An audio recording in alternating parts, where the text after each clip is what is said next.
નમસ્કાર વિદ્યાર્થી મિત્રો, મારી યુટ્યુબ ચેનલ ઇંગ્લિશ વિંગ્લિશમાં આપ સૌનું હાર્દિક સ્વાગત છે.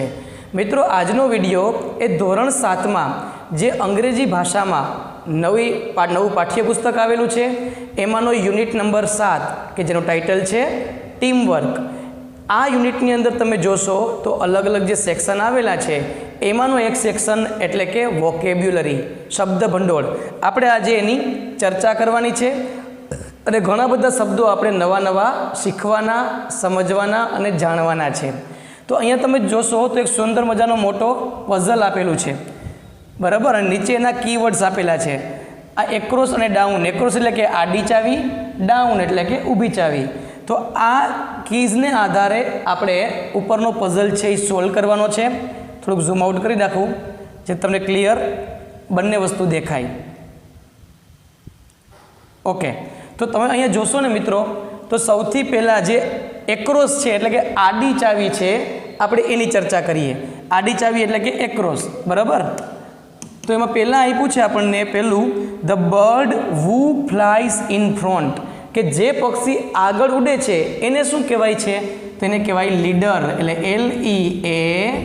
LEADER, બરાબર છે. બીજું છે the birds fly in V shape. V શેપમાં જે પક્ષીઓ ઉડે છે એ ક્યાં છે? તો કે આપને ખબર છે કે એ હંસનું ટોળું છે, એટલે GEESE, જેને ગીઝ કહેવામાં આવે છે. ત્રીજી આડી ચાવી, વર્કિંગ ટુગેધર ફોર એ કોમન ગોલ, એક જ ધ્યેય માટે એક સાથે કામ કરવું, જેને કહેવાય છે ટીમ વર્ક, બરાબર છે. ત્યાર પછી જોઈએ ચોથું, van a goose is hurt and others help, જ્યારે કોઈ હંસ છે એ ઘવાય અને બીજા મદદ કરે તેને ઇન્જર્ડ કહેવાય, INJURED, ઇન્જર્ડ. પાંચમું છે ફોર્સ ધેટ સ્લોઝ મોશન, એવું દબાણ જે આપણે ગતિને અવરોધે, તો એને કહેવાય રેઝિસ્ટન્સ, બરાબર, RESISTANCE, રેઝિસ્ટન્સ એટલે કે અવરોધ. તો આપણે અહીંયા એક્રોસ એટલે કે આડી ચાવી પૂરી કરી. હવે આપણે ઊભી ચાવી જોઈએ છીએ. તો પહેલી છે વર્કિંગ વિથ અધર્સ, બીજા સાથે કામ કરવું, એને કહેવાય ટુગેધર, TOGATHER, ટુગેધર.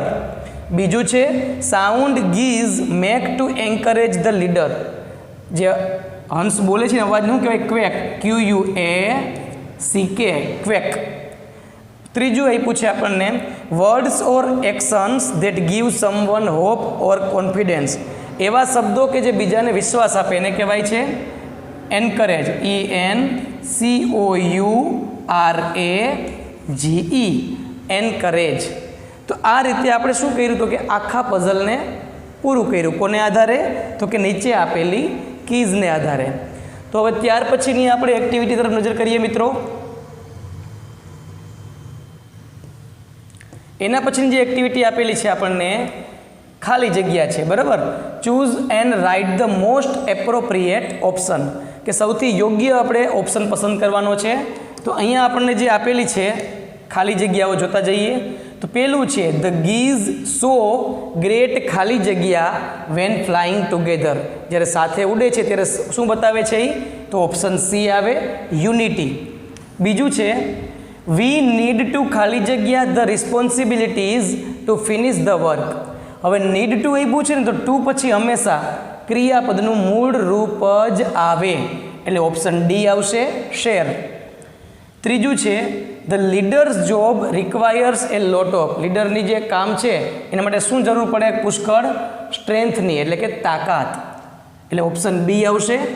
ચોથું, હિઝ ખાલી જગ્યા gave me the confidence to try again, તેની કઈ વસ્તુએ મને ફરીથી પ્રયત્ન કરવા માટેનો વિશ્વાસ આપ્યો હતો? કે એન્કરેજમેન્ટ.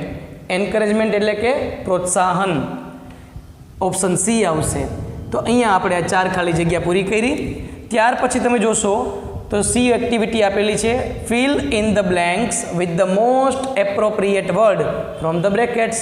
અહીંયા ઉદ્ગારવાચક શબ્દ આપેલા છે. શું આપ્યું છે? ઉદ્ગારવાચક શબ્દ, જેને કહેવાય એક્સક્લેમેશન વર્ડ, બરાબર. તો આપણે આ શબ્દ અથવા વાક્યને આધારે આપણે કયો ઉદ્ગારવાચક શબ્દ મૂકવો એની આપણે ચર્ચા કરીએ. તો અહીંયા પહેલું આપને આપેલું છે મિત્રો, ખાલી જગ્યા the geese are flying in a perfect V shape, કે તે જે પરફેક્ટ વી શેપમાં ઉડે છે. તો એ આશ્ચર્યની વાત છે એટલે એમાં શબ્દ આવશે વાવ. ખાલી જગ્યા પછી પૂછે I didn't know they help each other while flying, કે મને ખબર નથી કે તેઓ એકબીજાને ઉડતી વખતે મદદ કરે છે. એટલે આશ્ચર્યની વાત થઈ ને, એટલે ઓહ, કંઈક જાણવા મળ્યું હોય ત્યારે શું આવે? ઓહ. ત્રીજું છે ખાલી જગ્યા look the leader goose is moving to the back, કે જુઓ લીડર જે છે ને હંસ એ પાછળ જઈ રહ્યું છે. તેમાં આવશે હે, કોઈને આપણે બોલાવવું હોય ને ત્યારે હે શબ્દ આવે, હે લુક એટલે જુઓ. ચોથું છે ખાલી જગ્યા the sick goose can not fly anymore, તો દુઃખની વાત થઈ. દુઃખની વાત હોય એટલે કયું આવે? અલાસ. એટલે ચોથામાં આન્સર આવશે અલાસ, અરે રે એમ. અને પાંચમું છે ખાલી જગ્યા the geese are encouraging their leader by quacking, quacking દ્વારા બધા જે હંસ છે એ એના નેતાને એન્કરેજ કરે છે. તો એ આનંદની વાત થઈ. તો આનંદ કે ખુશીનો ભાવ જ્યારે હોય ને ત્યારે હુર્રે શબ્દનો ઉપયોગ થાય છે, એટલે એમાં આવશે હુર્રે. તો અહીંયા આપણે આ બધી ખાલી જગ્યા કમ્પ્લીટ કરી. તો મિત્રો આ હતો આપણો લાસ્ટ વોકેબ્યુલરી સેક્શન, કે જેમાં આપણે અલગ અલગ શબ્દ વિશે સમજ્યા. તો મિત્રો મને આશા છે કે તમને આ વિડીયો કમ્પ્લીટ સમજાઈ ગયો હશે. અને છતાં કંઈ પણ પ્રશ્ન હોય તો તમે મને કોમેન્ટ બોક્સમાં પૂછી શકો છો, હું એનો જવાબ ચોક્કસ આપીશ. તો મિત્રો જો આ વિડીયો ગમ્યો હોય તો લાઈક કરજો, શેર કરજો અને સબસ્ક્રાઈબ જરૂર કરજો. અસ્તુ. જય હિન્દ, જય ભારત.